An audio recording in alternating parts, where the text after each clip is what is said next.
pasar yang mempersepsikan begitu. Saya sebenarnya tidak mendesain produk itu menjadi eco-friendly produk, sebenarnya enggak.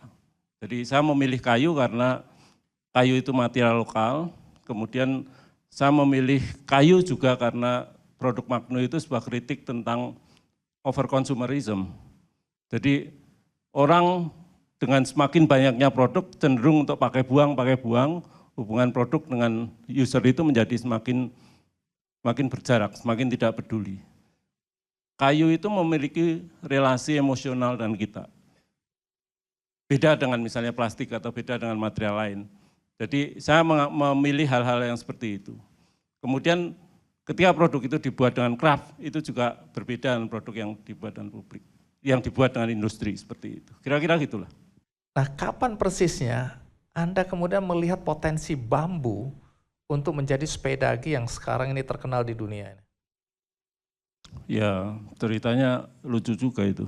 Jadi saya ini seorang desainer yang nggak pernah riset pasar. Karena alasannya sebenarnya sederhana, jadi riset pasar membutuhkan dana yang banyak, membutuhkan keahlian yang banyak, dan yang kedua alasan saya adalah saya nggak mau ditarget oleh pasar, saya nggak mau jadi sasaran pasar. Jadi saya nggak mau juga melakukan riset pasar. Saya membuat produk itu atas apa yang terjadi dalam kehidupan saya. Triggernya bisa sangat banyak. Kalau sepeda ini triggernya karena saya kolesterol tinggi. Coba jelasin dulu. Jadi suatu saat, dulu itu saya suka ngeledek teman saya, sekarang jadi pejabat. Kalau dia habis makan dia minum obat kolesterol. Saya nggak percaya, saya tinggal di desa kan ya katakanlah makanannya sehat, tapi saya kurang olahraga terus terang. Suatu saat tes kolesterol dan ternyata tinggi, saya shock.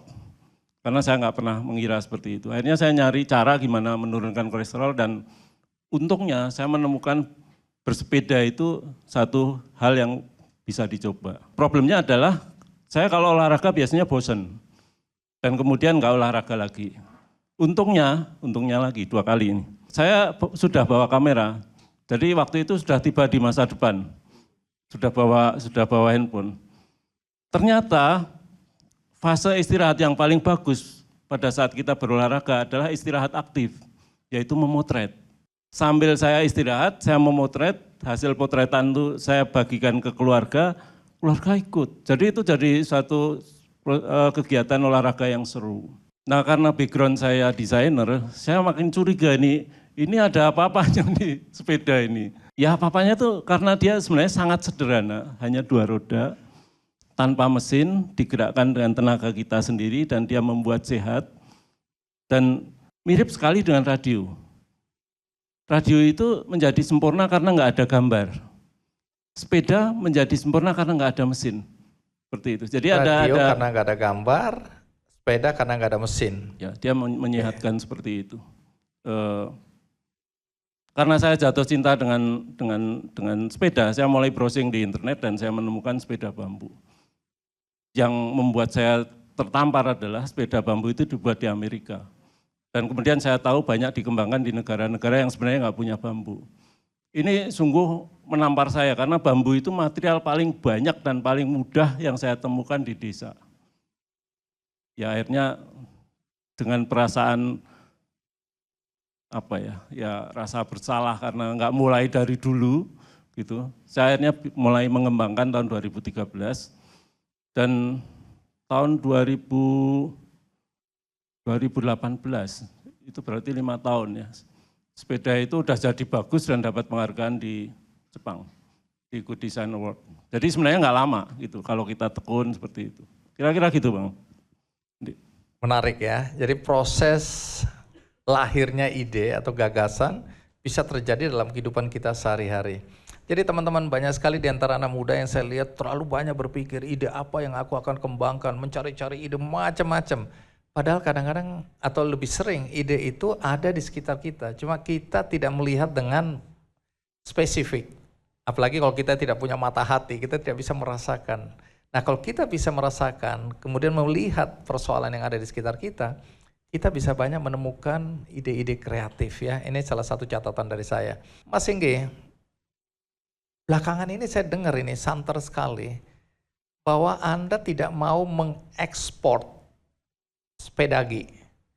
Jadi waktu saya ini minta sepeda aja dari Mas Singgi, itu bisa sampai 6 bulan nunggunya indennya. Saya bilang ini sombong sekali nih orang ya. Sementara kalau saya mau beli sepeda di mana aja hari itu bisa dapat. Tapi ini bilang tunggu dulu, aku bilang lah kita kan berteman. Iya, tuh teman saya banyak katanya gitu kan. Jadi saya nggak istimewa teman-teman, sedih. Sehingga saya harus antri menunggu agar bisa mendapatkan sepeda yang saya bangga-banggakan tadi. Anda kan sering ya, mau dibilang mengekspor, tapi mau dibilang bahwa pasar Jepang itu sangat menginginkan sepeda G ini. Jadi di Jepang itu banyak orang kepingin sekali bisa punya sepeda G ini. Sepeda yang diproduksi oleh Mas Singgi. Nah, saya dengar belakangan Anda bilang enggak, saya enggak mau sepeda G ini diekspor. Padahal semua anak-anak muda kalau begini, wah kita ekspor, kita ekspor.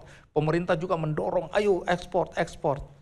Nah ini kan pemikiran yang enggak masuk akal. Ketika Anda bilang saya enggak mau ekspor, apa yang Anda pikirkan ketika bicara pasar di Jepang menginginkan sepeda Anda ini? Ya, waktu proyek saya Magno, saya waktu itu memang penasaran. Ekspor itu seperti apa sih gitu loh. Ekspor sebenarnya pada satu sisi bagus untuk kita membenchmark tentang kualitas dan kemampuan produksi ya. Itu bagus. Tapi setelah itu saya mulai sadar dan mulai mendalami isu tentang sustainability, ekspor sebenarnya tinggi emisi karbon. Kemudian yang kedua, ekspor juga sebenarnya mengsubsidi bangsa kaya yang sebenarnya enggak kaya. Mereka bisa membeli produk kita. Karena apa? Karena standar biaya produksi itu di negara kita. Mereka enggak bisa membeli produk yang diproduksi di tempat mereka sendiri. Karena terlalu mahal. Jadi sebenarnya ekspor itu mengsubsidi negara yang sebenarnya kita anggap kaya, tapi sebenarnya enggak kaya. Saya lebih kaya, saya bisa membuat sepeda bambu saya sendiri, saya bisa mengkonsumsi sendiri. Kita sebenarnya lebih kaya. Seperti itu. Ya ada banyak aspek ya. Kemudian yang ketiga adalah saya mulai melihat bahwa ketika sebuah negara melihat negara lain semata-mata sebagai pasar, yang terjadi mungkin sebagai contoh Jepang lah. Jepang itu melihat Indonesia sebagai pasar. Anda lihat aja, kita keluar sebentar aja lah. Anda akan menemukan 95% kendaraan bermotor itu merek Jepang. Kemacetan di Jakarta ini sumbernya karena Jepang memproduksi dan melihat pasar di Indonesia. Seperti itu. Kemudian saya berpikir bahwa kalau dalam konteks sepeda bambu, Jepang itu punya bambu. Jepang punya tradisi bambu yang tua. Jepang punya teknologi pengolahan bambu yang jauh lebih maju dari kita. Jepang punya brand Shimano, part sepeda yang terkenal di seluruh dunia. Jepang punya semua teknologi yang bisa membuat sepeda bambu terbaik di dunia. Jepang punya sekolah desain sepeda. Satu-satunya di Asia.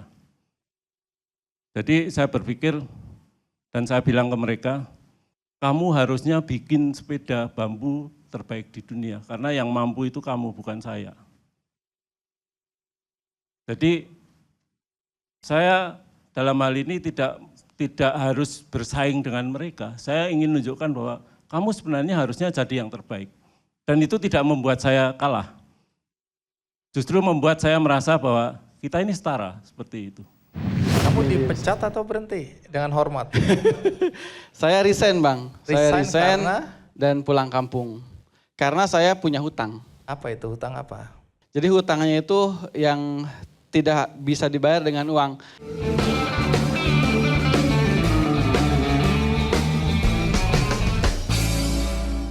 Jelajahi cara baru mendapatkan informasi. Download Metro TV Extend sekarang.